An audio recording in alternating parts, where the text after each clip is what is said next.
Good morning. I'm Bill Zortman, and welcome to It's Your Business. Show number is at 3602 in this original It's Your Business series.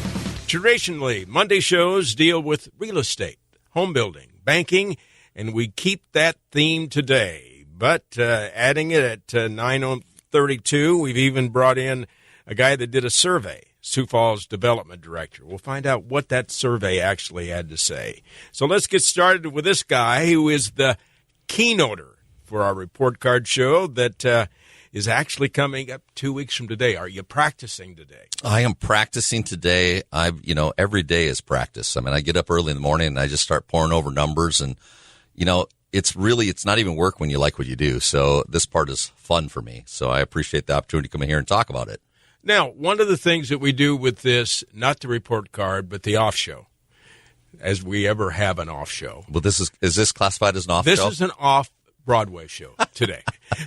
But for the most part, you still give us some numbers midway point in the month, and we're going to have some people that are going to talk about what the numbers were at the beginning of the month towards the end of the hour. Right. But what is the difference today? What can you share with us? Yeah, well, when we cover the numbers on a monthly basis, I mean, there's so many numbers and stats and metrics that we just kind of scratch the surface. So it's really easy to come in here on the off-market day, as you would say, and we can kind of fill in some of the gaps. But I think the biggest thing that we've been having this conversation around, is basically, the big topic has been homes available. Our inventory levels. Scary number. Well, it is in one respect. If you're going to compare it to past markets and past years, it can be. So therein lies where we're having this conversation, and we have our conversations with our clients to help eliminate some of that scary factor. And I think when it comes right down to it, if individuals have the appropriate information to make an educated decision, then it's not as scary. Now, can you just walk out today and go find a house tomorrow? Maybe. It's a maybe. It's a small percentage. But if we all know what we're looking for and what we're trying to find, we're going to find it for you, whether it's going to be – and when I say we, I say – we as collective, the team and agents in our MLS. I mean, we all are working at the same ends. We're working with other agents because we want to make sure that we can help them and they help us. All right, let's give them a fraction this morning, and you fill in the blank. A third of the active inventory is what? A third of the active inventory when it comes to single-family homes is new construction. I mean, when we talk about total inventory of active single-family homes, we have 216 as of yesterday. 78 of them were new construction. So that's a third. So the financials you're seeing in 2022, should they be a little scary? If you have common sense and you have a plan, can it work? Yeah, I think it really comes down to the whole thing of, do you see your glasses half full or half empty? And I think that there's some challenges in our market, but there's also a lot of opportunity in our market if you're looking at it. But I think moving forward, one of the things that has been brought up is interest rates with the Federal Reserve. Federal Reserve has made a statement indicating that they're going to raise rates approximately 3 times this year in 2022, which, again, we've had record low interest rates over this past year. Yes, they've ticked up a little bit, and they're still at record low rates. Even with the 3 incremental increases, it's still going to be very affordable to buy a home. And we get a lot of questions related to inventory levels, prices, those sorts of things. So we're answering a lot of those questions. Inventory levels, we feel like the inventory levels are going to increase. Now, they're never going to bump up to where they were before, like this year. It may take a couple of years to get inventory levels, up there a little higher. And prices, a lot of people were saying, is really now the time to buy? I just don't know if it's really a good time to buy. We're still seeing appreciation rates, and we're seeing multiple offers. So, if you're going to sit on the sidelines and wait for the prices to drop, you may be on the sidelines a long time. Because I'll even go back like 4 years and say, hey, 2018, people were saying, you know what? It just seems a little hot. I don't know if I'm going to buy a home right now. All right. Well, let me give you a quick example. Someone who bought a home for like $250,000 back in 2018, those people are selling their homes for $325,000 or more. So it's that whole thing of it's opportunities out there, But I also know that it takes a little bit more. It's a little more challenging, and I think the agents, people who are embracing technology and some new things in the marketplace, are the ones that are going to succeed in helping their clients. How many years have you been in real estate? Since 2008. So that puts me at a marker. In September, I will be in the market for 14 years. Time flies. It's unbelievable. But it seems like a long time in one respect. In another respect, it's like it went by like a click. So if it was 2002 like it was with me, 2008 with you, a lot of times we'd tell them, it's a far different climate when you buy a house in the wintertime. Is it in 2022? No, there's so our 2022 and even 2021, honestly, when we go back, because of the inventory levels being what they are, interest rates being what they are, we're just like in a spring market. I mean, there's no, because traditionally it was always the second quarter of the year.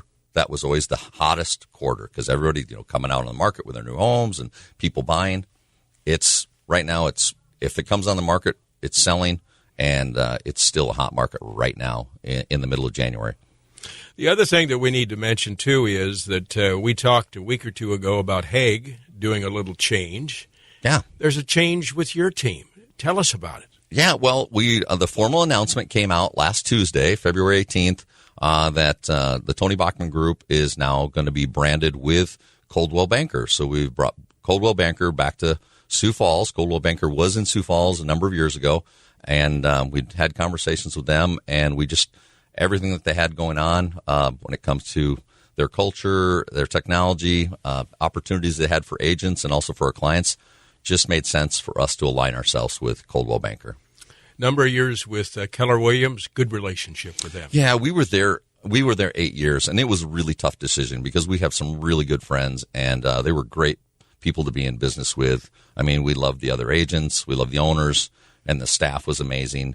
So it was a really hard choice. But I think the best thing that I can tell you is that we weren't moving away from Keller Williams. We were moving toward an opportunity that Coldwell Banker brought. And I think this is a big market. As we've seen, there's a lot of, I think diversity in the marketplace is good for the consumer, And I'd pulled some stats up in reference to the number of actually registered firms for real estate in Sioux Falls, and it was like 259 real estate firms are registered in Sioux Falls. Who would have guessed, right? But really what Wouldn't it is, have. 10% of those are the ones that people recognize and know.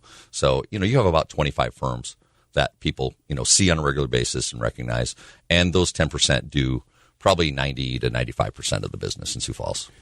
My guess is you were not only looking at your team, but looking at those customers out there, what you could do for the customers to make them satisfied and find the home they want. Yeah, again, just when I preface it by saying, I have no disrespect for anything that was, moving in the past, It's just that we had an opportunity and we've seen some of the things that Coldwell Banker has put in place in front of us as agents to be able to operate at a higher level. And we just felt that really resonated with us, at a high level. And also, Coldwell Banker, when it comes to firms in the United States, is one of the number one recognized firms. But it doesn't hurt when you have a firm that's, 109 years old either. They were one of the first large realty firms. All right, so you're in place. You have a new location, and you can hear the train come in. Yeah, no doubt. Yeah, we're down. We're not too far from downtown. And so it's a great, centralized location for us as agents to be able to get from either side of town, north, south, east, west, but also really easy for clients to be able to come see us. We're located, just a couple blocks north of Vera Hospital on 7th Avenue. So great location, and we're still, of course, just getting settled in. And if you drive by, you aren't going to see any signage yet because the signage is still in production. But maybe by the end of the week, we'll have all our signage up. And I can just tell you we're very, very excited. Our clients who have been working with us, they've all, said great things. And so we appreciate everybody's well wishes. And that's not only our clients, but also other agents that we work with in the marketplace. Because I also, say, and I've said this many times, is like, it's not just us as a firm. It's not just the individual firms. It's all of us in our Realtors Association where we all work together and we are trying to cooperate, because we're trying to cooperate to make sure that we're working for, not that we're working against our clients, we're working for our clients to try to make these transactions come together, especially in a challenging market like this where everything's real tight. You have been very creative. You got this guy that's got 2 cameras in here, keeping a close eye on us. We have to make sure we dress to the T. Yeah. And we even got a call from a guy that's got 260 different places that listens to his Under the Hood show and says, what are you doing with this real estate part of the show? What would you tell people you're doing that puts a picture to it now? Well, I think that most people, if they were to listen to our 9 or 10 minutes, just as a little podcast, I think that, people, they're really busy and it's hard for them to, sit and listen to the whole thing. Well, when we put a video to it, it makes it a little easier for people to see. You have the facial expressions and that sort of thing. So I think you get this communication at a higher level. The other thing is then it has a residual effect because we're finding that these videos that we're putting out on a regular basis, we're finding like some of the stuff that's 6 months, 8 months, a year, people are actually reviewing and looking at them. And then what they do is they start going through the succession of, what's happening in Sioux Falls real estate, So it's just been kind of one of those things that we just knew that in 2021 with the COVID, the pandemic stuff happening, we just had to adapt. And I think that's really the key. When we're talking about going to Coldwell Banker, we're just adapting to the marketplace. We're trying to, move forward, look at the opportunities that are out there. And so, yeah, that's kind of what this is all about. But, yeah, Darius Reynolds, who's one of our teammates and agent on the team, has done really well. Oh, he's good at it. He's hiding right now. And he's taken the mantle of, running this and doing this. And it's awesome to have someone on their team. And also, full disclosure, Bill Zortman is also part of our team. He wanted to be in real estate so he could stay connected with the MLS and the other realtors in the marketplace and talk it and on lenders, the air. And so, we're blessed to have someone like yourself also that can help us, convey that message of what's happening in the marketplace. So, bottom line, Tony Bachman Group is now with a brand, the Coldwell Banker brand. How do they find you? Online, by phone? All new for them today. This is less than a week old. Sure. So my cell number is always going to be the same. It's a 605-201-5998. We're working on an office number. We're working on the signage for the outside the office. The website, which is still in progress, that'll be up here hopefully within the next 2 to 3 weeks. So we'll have that, and that'll be it'll be www.cbsiouxfalls.com. But we'll get there with that, and then the easy way is also our Facebook page. We have that Facebook page. We've made all the changes. We've got social media out there when it comes to LinkedIn. I had to take the tie off. There Twitter. was one color, though. It had to be a blue, and I got purple today. I'm getting closer. Well, we're all good.